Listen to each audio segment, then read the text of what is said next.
असम के विधानसभा चुनाव की उल्टी गिनती शुरू हो गई है और आने वाली 9 अप्रैल को जनता तय करेगी कि राज्य की सत्ता में अगले 5 साल कौन काबिज होगा। चुनाव की तारीख जैसे से नजदीक आ रही है, सियासी दल जुड़े दिग्गज मैदान में उतरकर चुनाव प्रचार कर रहे हैं और इन सब के बीच प्रधानमंत्री नरेंद्र मोदी आज खुद असम में पहुंचे और ताबड़तोड़ जनसभाएं की। इस दौरान पीएम मोदी ने ओझाई में एक विशाल जनसभा को संबोधित किया, जहां उन्होंने कहा कि लोगों का उत्साह और ऊर्जा ये साफ संकेत दे रहा है कि असम ने एक बार फिर बीजेपी और एनडीए को ऐतिहासिक जीत देने की ठान ली है।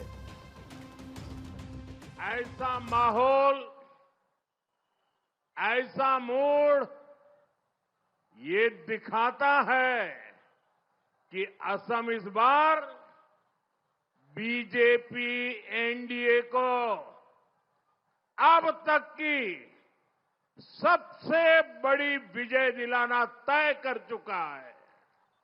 आपके मन में भी वही भाव है जो पूरे असम के मन में है,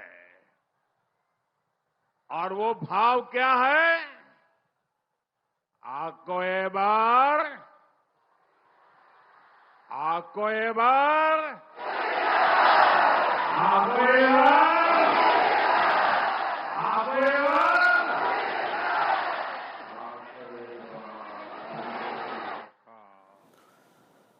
प्रधानमंत्री नरेंद्र मोदी ने अपने भाषण की शुरुआत राज्य में हुए विकास कार्यों का उल्लेख करते हुए कहा और इस दौरान उन्होंने कहा कि असम ने बीते सालों में सौर ऊर्जा के क्षेत्र में बहुत ही बेहतरीन प्रगति हासिल की है और साथ ही उन्होंने भी कहा कि आने वाले समय में राज्य में कई नए बिजली संयंत्र भी स्थापित किए जाएंगे, जिससे न सिर्फ ऊर्जा उत्पादन बढ़ेगा बल्कि रोजगार के अवसर भी सृजित होंगे। साथ ही उन्होंने ये भी कहा कि असम सरकार के प्रयासों को केंद्र सरकार का पूरा सहयोग मिला है और जिसके चलते आज कई इलाकों में लोगों को अब बिल जो है वो शून्य आ रहे हैं, बिजली के बिल शून्य हो गए हैं। पीएम मोदी ने कहा जिस तरीके से राज्य में बिजली की उपलब्धता बहुत बेहतर हुई, वहां उद्योग खुद विकसित होने लगते हैं और आज असम इस दिशा में बहुत तेजी से आगे बढ़ रहा है। बिजली के क्षेत्र में दूसरे राज्यों के लिए असम एक उदाहरण बन चुका है। साथियों, बीते 10 साल असम में शांति और सद्भाव की स्थापना के थे। आने वाले साल असम की समृद्धि को विस्तार देंगे। बीते 10 साल असम को असुविधा और असुरक्षा से बाहर निकालने के थे। आने वाला समय असम की आत्मनिर्भरता का होगा। बीते 10 साल असम की पहचान को बचाने के थे। अब हमें असम की पहचान को दुनिया में बुलंद करना है। करना है कि नहीं करना है? बुलंद करना है कि नहीं करना है? दुनिया भर में असम की पहचान बनानी है कि नहीं बनानी है? आपका वोट इस बार विकसित असम के निर्माण की नींव को मजबूत करने वाला है। असम में बीजेपी का लक्ष्य लगातार तीसरी बार सरकार बनाने का है, यानी बीजेपी इस बार असम में हैट्रिक के लक्ष्य के साथ आगे बढ़ रही है और इसी लक्ष्य को हासिल करने के लिए बीजेपी की चुनाव मैदान में सभी नेताओं ने ताकत झोंक दी है। असम में चुनाव की तारीखों का ऐलान होने के बाद से प्रधानमंत्री मोदी का यह तीसरा दौरा था। इस सिलसिले में 1 अप्रैल को पीएम मोदी ने असम का पहला दौरा किया था, जहां उन्होंने डिब्रूगढ़ में चाय बागान में श्रमिकों के साथ बातचीत की थी और इसी दिन पीएम मोदी ने धेमाजी में अपनी पहली बड़ी चुनावी रैली को संबोधित किया था। इसके बाद पीएम मोदी विश्वनाथ में दूसरी जनसभा को संबोधित किया था और आज प्रधानमंत्री नरेंद्र मोदी दूसरी बार असम के दौरे पर है और बारपेटा में चुनाव प्रचार के अंतिम चरण में रैली की। इसके बाद होजाई में भी एक जनसभा को संबोधित किया और डिब्रूगढ़ में तीसरी और अंतिम रैली आयोजित की गई। आज की रैली के दौरान सभा में प्रधानमंत्री ने जनता के उत्साह की जमकर सराहना की और कहा कि लोगों के दिलों में जो भावना है वही भावना पूरे असम में दिखाई दे रही है।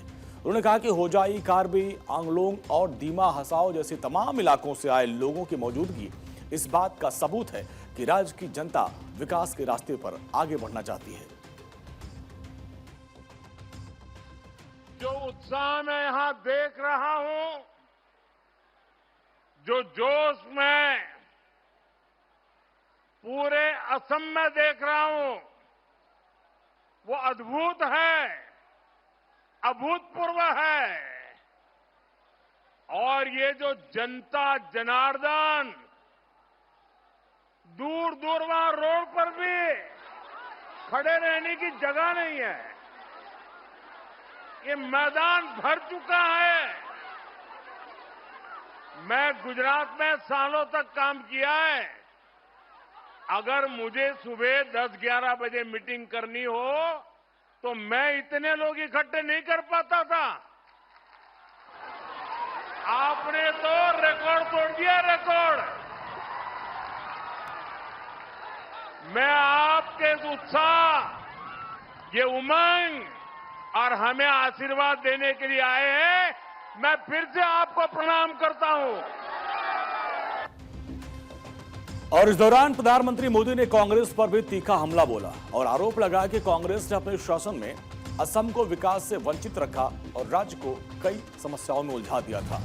और आज उन्होंने कहा कि उस समय असम बिजली के लिए दूसरे राज्यों पर निर्भर था, बार बार बिजली का संकट आता था, जबकि बिजली कंपनियां घाटे में चल रही थी।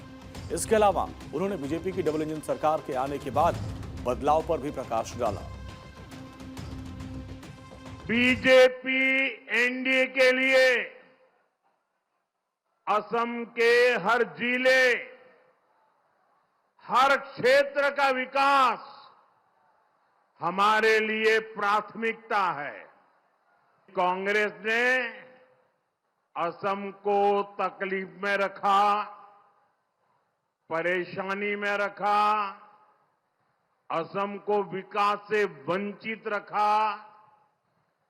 जब तक कांग्रेस यहां सत्ता में थी, उसने सिर्फ अपना स्वार्थ देखा। असम में रोड, रेल जैसी सुविधाएं तो बेहाल थी। साथियों, डबल इंजन सरकार असम के तेज विकास के संकल्प के साथ काम कर रही है। असम के अलावा केरलम के भी चुनावी रण के लिए सियासी दलों ने अपनी पूरी ताकत झोंक दी है। और इन सब के बीच गृह मंत्री अमित शाह केरलम दौरे पर पहुंचे, जहां उन्होंने आलापुझा में रोड शो किया।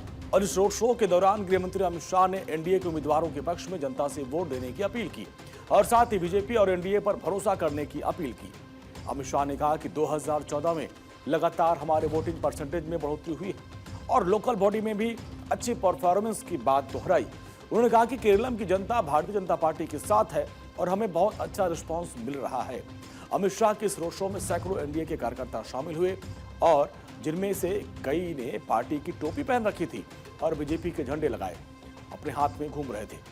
समर्थकों ने नारे लगाए, अमित शाह और एनडीए उम्मीदवार के कटआउट भी लहराए। और ये रोड शो गांधी चौक से शुरू होकर हरिपथ के प्रमुख इलाकों तक गुजरा और इस दौरान बारिश के बावजूद भीड़ का उत्साह कम नहीं हुआ। अमित शाह रास्ते भर समर्थकों का अभिवादन स्वीकार करते रहे। और इसके अलावा अमित शाह चुनाव राज्य पुडुचेरी भी पहुंचे, जहां उन्होंने एक जनसभा को संबोधित किया और विपक्ष पर हमला किया और डबल इंजन सरकार के फायदे गिनवाए। कांग्रेस डीएमके के शासन में बेरोजगारी 47% तक पहुंच गई थी।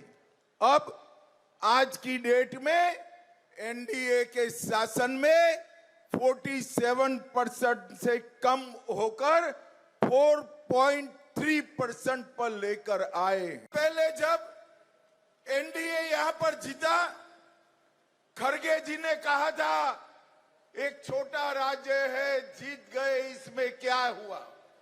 खड़गे साहब, सीट 3 हो या 300 हो, 30 हो या 300 हो, राज्य राज्य होता है।